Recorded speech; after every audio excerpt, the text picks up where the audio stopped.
Dear colleagues, allow me to welcome the participants of the first international conference, Russia and India, towards a new agenda for bilateral relations.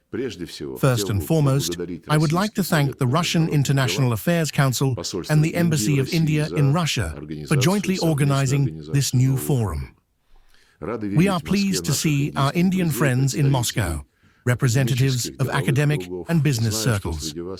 I know that among you there are also diplomats, including high-ranking ones.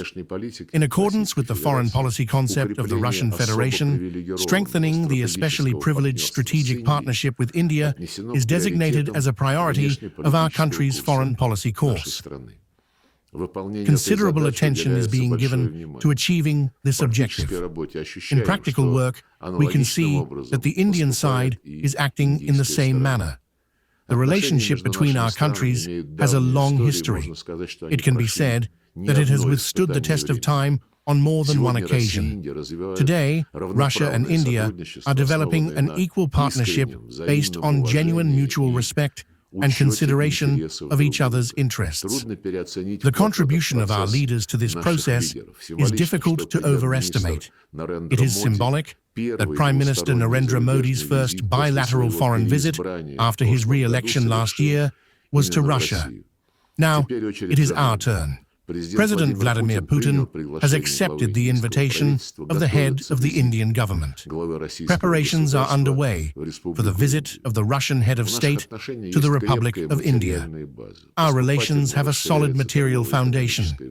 Trade and economic cooperation is steadily expanding.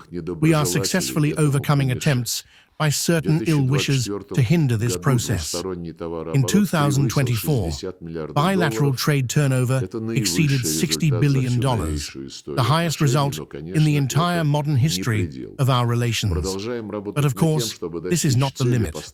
We continue working to achieve the goal set by our leaders at last year's July summit, to bring trade turnover to $100 billion by 2030.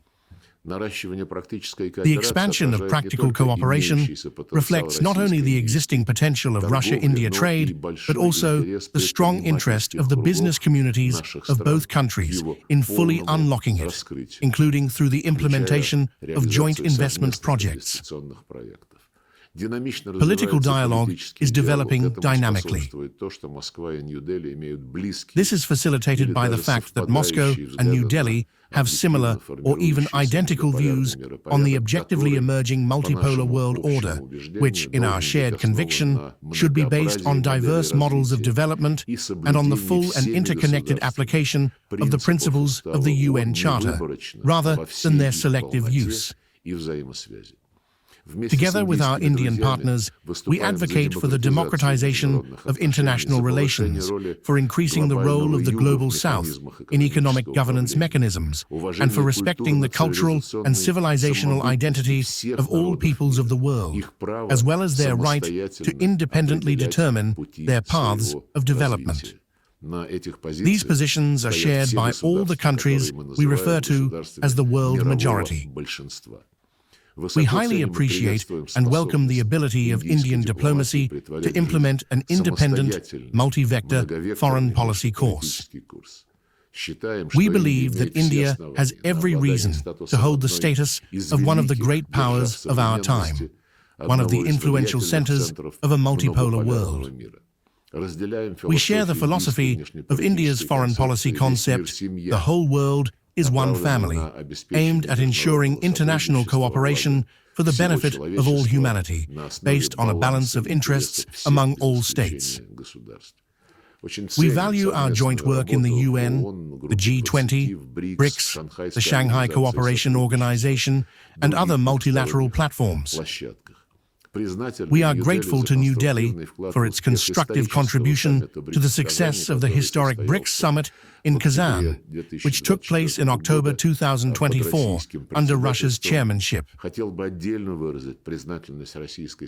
I would also like to express Russia's appreciation for the fact that India, and personally Prime Minister Modi, have consistently maintained a balanced position on the Ukraine crisis and have advocated for its resolution through dialogue and addressing the root causes of the conflict.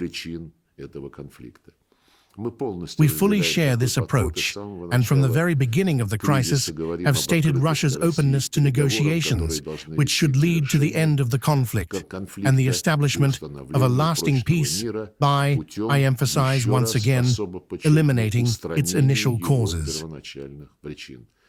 I would like to remind our Indian friends once again that the primary causes of the crisis include the West's attempts to draw Ukraine into NATO and the security threats to Russia that arose due to the alliance's eastward expansion. Another key factor is the deliberate and systematic policy of the neo-Nazi Kyiv regime, which established itself there after the unconstitutional coup in February 2014.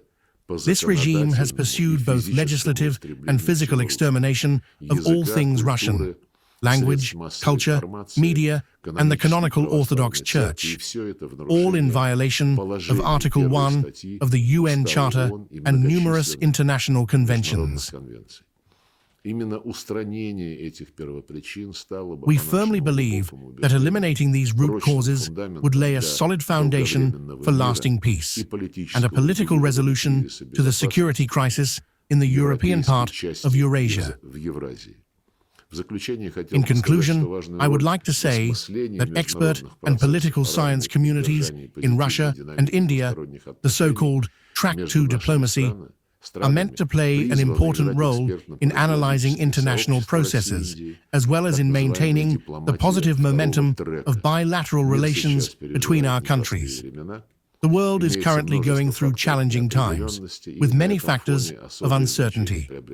In this context, an honest, free, and comprehensive analysis of global development trends is especially important, along with formulating practical recommendations for policymakers in the relevant states. I am convinced that this task is not only within your capability, but also, as we say in Russia, something you will gladly take on. I hope that during this conference, you will be able to thoroughly examine all aspects of Russia-India comprehensive cooperation and outline ways for its further development in the new geopolitical conditions, which are unfolding before our very eyes in real time. I wish you fruitful discussions and all the very best.